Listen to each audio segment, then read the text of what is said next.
So our headliner tonight is Jeff Tunn. Jeff was the first ever Sparks Tech speaker back in November of 2015. Big shoes to fill he had. Big shoes. Jeff is also the EVP of Product and Service Development for a company called Blue Lock. He's had a career as an IT professional and a leader in Indianapolis. Jeff has led teams from around the globe. As a writer, he blogs for the People's Development Magazine, Intel, Forbes, as well as his own blog, Rivers of Thought. Please help me welcome Jeff Tunn to the Spark stage. Imagine, if you will, it's 1870, August. You're a Shawnee teen. You climb the ridge next to the village. You look down across the valley. The sun beats relentlessly down on the village. The air is still. Smoke from the smoldering campfires creates a cloud in the clearing and tickles your nostrils as you breathe. At the base of the hill, several huts form a circle. To the east, a stockade sits on the next hill. Fields of corn stretch for miles in each direction along the lazy river. Down near the cabins, some children play in the dirt while their mothers watch them as they go about their evening chores preparing for the evening meal. A dog wanders through the village. His tongue is drooping from his mouth as he pants. He enters the cool shade of a doorway, only to return in a second as he gets swatted by a man inside who doesn't want the dog to disturb the council meeting. The men are engaged in a great debate. The sound of their voices drift upwards with the smoke. Suddenly, you see motion in the corn. You see a flash before you, crack!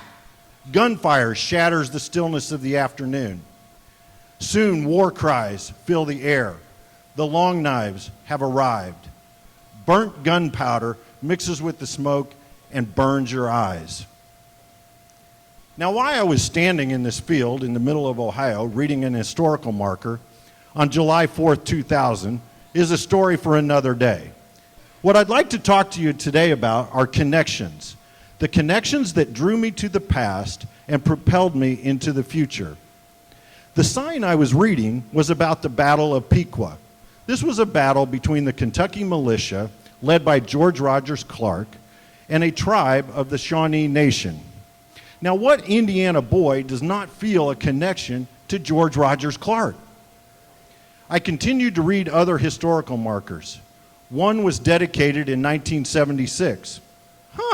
I graduated high school in 1976. A connection. A young boy survived the battle that day. His name was Tecumseh. I attended YMCA camp at Camp Tecumseh as a kid. Another connection. This was pretty cool. Now, Tecumseh grew up, and together with his brother, the prophet, they would lead the Native American forces in the Battle of Tippecanoe near Lafayette against the U.S. forces led by William Henry Harrison. In 1976, I graduated from William Henry Harrison High School.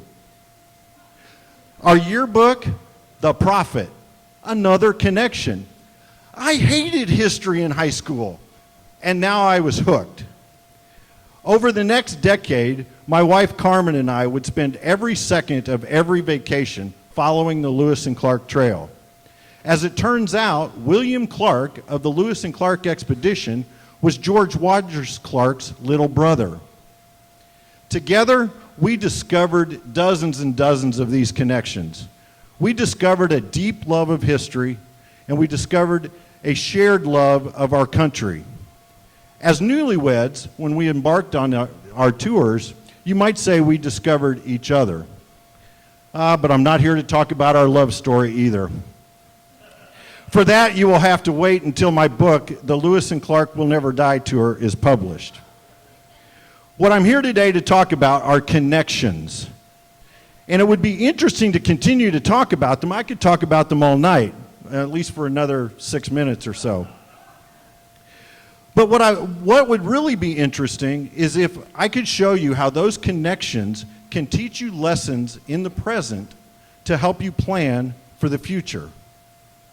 Over the last 5 years, Did you catch that connection? 5 years, same time Sparks has been around. I'm telling you, there are connections with the past everywhere. Anyway, 5 years ago, I engaged an executive coach. Dr. Dan Miller's approach to coaching is something he calls creative conversations. Through these conversations, we explore the life, or the river, as Dan calls it, of an historical figure. And we look at pivot points in their lives and compare them to the issues or struggles or challenges that I may be facing in the world, in my life today. Over these years, we've studied Theodore Roosevelt, Dwight D. Eisenhower, William Sherman, Abraham Lincoln, and others. But what really strikes me is when you immerse yourself in history this way, the number of connections that are revealed. Now, I know those connections were always really there. It's just that the study raises your awareness of them. When we embarked on the Roosevelt River, our theme was communication, managing upward, speaking truth to authority. Struggling with speaking truth to authority was deeply ingrained in me. I was raised the son of a Baptist minister. Ministers' kids were to be seen and not heard. In fact, you didn't really speak truth to his authority. How could you when his authority was his authority? Roosevelt always spoke truth to authority. In fact, it seemed to come naturally to him. The lessons we covered over the year were countless, but the one that stood out for me was Roosevelt's use of gestures. He was a master at using gestures to make a point. It occurred to me my dad was also a master at using gestures in his sermons. And I've actually adapted one of my favorite gestures of his, that of walking about as I talk, to engage with the audience. But the lesson really wasn't about using the gesture. It was when not to use the gesture. To freeze and make your point and then continue. As my career progressed, my leadership began to be recognized outside my own team and even outside of my own company, began to be recognized in the broader community. This new level of leadership needed study. Enter Dwight D. Eisenhower and the exploration of adapting to new issues and new stakeholders. What better role model to use than Eisenhower, who rose through the ranks during the war to become the leader of the Allied commander, and later on to the presidency, moving from a command and control organization to one of politics and influence. Now, as Eisenhower experienced his leadership, he was able to recognize relationships between some seemingly unrelated advances in technology. The first was the mechanization of, well, just about everything. The cavalries of World War I were a thing of the past. But unlike horses, jeeps and trucks need fuel. Eisenhower leveraged that in his battle plans, both in the support of his team, his troops, and also against the enemy. At the same time, aircraft were becoming a strategic part of warfare. Eisenhower was able to see the relationship in the two, unlike few other people were. For me, as an IT leader, it was about the cloud, but not the cloud itself. It's about the power that the cloud can bring to an organization when combined with organizational agility. Look for the relationships in the unrelated. Our final lesson comes from William T. Sherman. William Tecumseh Sherman. Tecumseh, get it? Get the connection?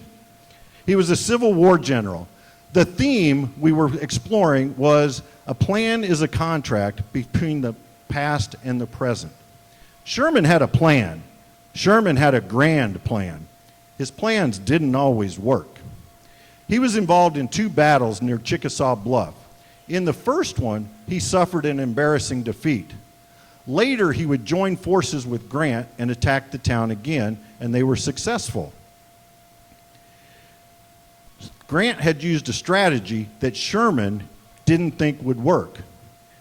Yet he saw, he observed, he learned, and he acknowledged. Sometimes as leaders, it is hard for us to admit when our strategy is not working.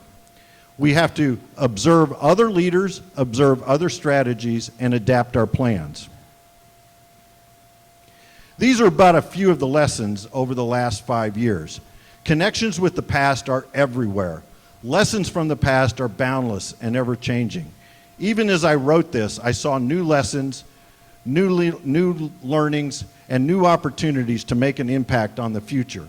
As you look back on the last 5 years, what connections reveal themselves to you, and how will that help you plan for the future?